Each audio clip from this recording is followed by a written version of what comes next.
Iran inajiandaa kumtangaza kiongozi wake mpya wa juu wa kidini baada ya kura iliyofanyika mapema leo, hatua inayokuja saa chache tu baada ya Israeli na Marekani kushambulia visima kadhaa vya mafuta mjini Tehran. Paul Nzioki anatuarifu zaidi. Kwa mujibu wa mmoja wa maulama walioshiriki zoezi la uchaguzi kumsaka mrithi wa Ayatollah Ali Khamenei ambaye aliuawa mwezi uliopita katika mashambulizi ya Marekani na Israel, amesema uamuzi wa jumla umefikiwa bila hata hivyo kutaja jina la aliyechaguliwa. Ahmad Ahalamoda amesema baraza lao linatarajiwa kumtangaza kiongozi mpya ndani ya saa chache zijazo, vyanzo kadhaa vikidai kuwa huenda mtoto wa Khamenei akarithi nafasi ya baba yake. Kufuatia tangazo hilo, serikali ya Israeli imetoa honyo kali ikisema haitasaa kujibu mashambulio dhidi yake, hali inayozidisha wasiwasi wa vita hivyo kuchukua muda zaidi. Zaidi ya raia 100 wa Iran wakiwemo wanadiplomasia walihamishwa kutoka Beirut usiku wa kuamkia leo kwa ndege ya Urusi, afisa mmoja wa Lebanon amesema leo, baada ya serikali ya nchi hiyo siku ya Alhamisi kupiga marufuku shughuli zozote za jeshi la Iran ambalo linaunga mkono wanamgambo wa Hezbollah. Rais wa Ufaransa Emmanuel Macron atazuru Cyprus hapo kesho, ofisi yake imesema, wakati huu Paris ikipeleka meli za kivita katika bahari ya Mediterranean kufuatia shambulio la ndege zisizo na rubani huko Cyprus siku chache zimepita. Polisi wa Oslo wamesema leo kwamba mlipuko katika ubalozi wa Marekani nchini Norway usiku wa kuamkia leo huenda ukawa ni kitendo cha ugaidi, lakini wakasema uchunguzi zaidi unaendelea. Venezuela iliwaachilia uhuru wafungwa kadhaa wa kisiasa siku ya Jumamosi kutoka jela lililopo katika mji mkuu wa Caracas kufuatia kuanza kutumika kwa sheria mpya. Shambulio la ndege zisizo na rubani katika masoko mawili katika miji inayodhibitiwa na wanamgambo wa RSF kusini magharibi mwa Sudan siku ya Jumamosi liliua watu 33 kwa mujibu wa vyanzo vya matibabu katika eneo hilo.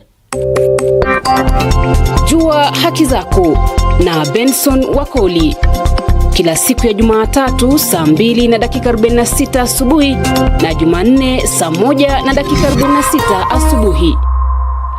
Karibu tena. Bujumbura, Burundi, unafuatilia matangazo haya kupitia kwa mita bendi ya 96.1 na pia mita bendi ya 103.7. Mamlaka nchini Guinea hapo jana zilitangaza kufuta vyama vya siasa 40 ikiwemo vyama vikuu vitatu vya upinzani, hatua ambayo ni mwendelezo wa kujaribu kuminya uhuru wa watu kutoa maoni chini ya utawala mpya wa Jenerali Mamadi Doumbouya. Kufahamu zaidi, hii hapa ni taarifa yake Victor Moturi. Miongoni mwa vyama vilivyofutwa ni pamoja na kile cha Selo Dalen Diallo UFDG na kile cha RPG cha rais wa zamani Alpha Conde. Doumbouya ambaye aliingia madarakani mwaka 2021 kupitia mapinduzi alichaguliwa kuwa rais wa taifa hilo katika uchaguzi wa mwezi Disemba mwaka jana, uchaguzi ambao wapinzani wake wakuu walizuiwa kushiriki. Akiwa mtawala wa kijeshi, Doumbouya ameongoza kwa mkono wa chuma akibana uhuru wa watu kutoa maoni pamoja na maandamano, huku baadhi ya wanasiasa wa upinzani na wakosoaji wake wakiendelea kukamatwa, kushtakiwa, kutekwa na hata kukimbilia nje ya nchi. Katika tangazo la kuvifuta vyama hivyo, waziri wa mambo ya ndani ya nchi alisema vilishindwa kutekeleza wajibu wao kisheria, uamuzi ambao umekosolewa vikali na mashirika ya kiraia.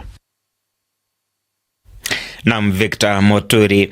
Msikilizaji, mapigano kati ya wanamgambo na jeshi kaskazini magharibi mwa Nigeria mwishoni mwa juma yalisababisha vifo vya wanamgambo 45, serikali ya jimbo la Katsina ambapo mapigano hayo yalifanyika ilisema siku ya Jumamosi.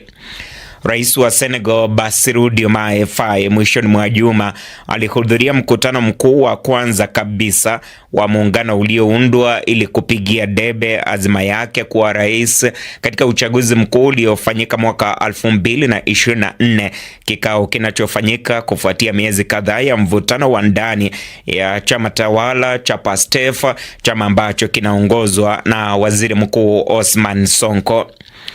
Nchini Afrika Kusini, wasiwasi unazidi kuongezeka juu ya athari za kiuchumi za vita huko Mashariki ya Kati, huku nchi hiyo, msikilizaji, ambayo imekuwa ikifurahia kasi ya ukuaji wa uchumi, sasa ikiwa hatarini kukosa kutimiza bajeti yake ya mwaka huu kutokana na kupanda kwa bei ya mafuta. Inaweza kuburuzwa, lakini si kuburuzwa sana hivyo Bisaumu, kwa sababu wanajua wazi kwamba makosa haya makubwa ni ya Trump na Netanyahu.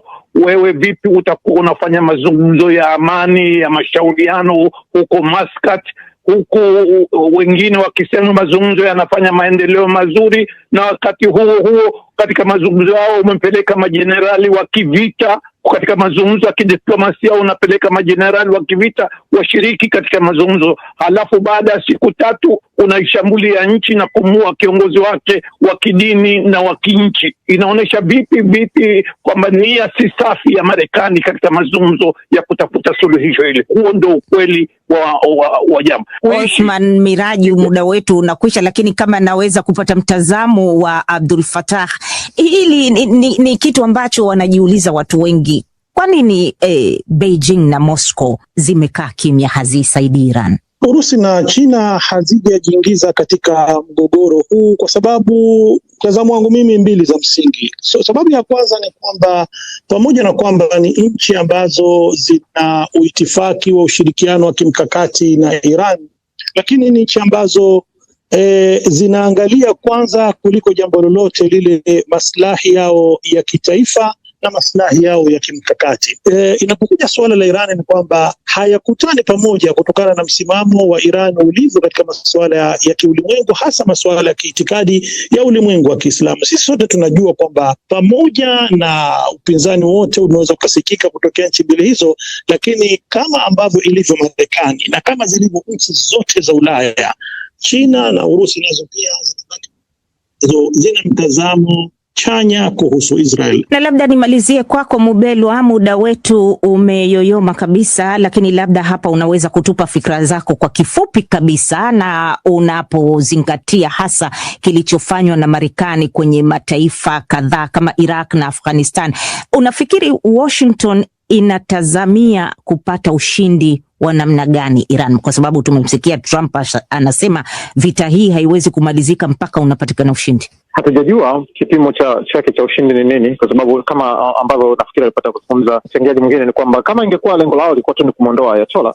basi wangeweza kufanya hivyo, na tulitegemea pia kwamba angetangaza kukimbia vita, kwa sababu baada ya hapo angekuwa na kitu cha kuweza kukimbia nacho, kusema kwamba tumemuondoa Ayatollah tulitaka. Kama lengo lake ni kuangusha utawala wa Iran, wanajua na wote tunajua kwamba hiyo inawezekana ni ngumu na upo uwezekano isifanikiwe.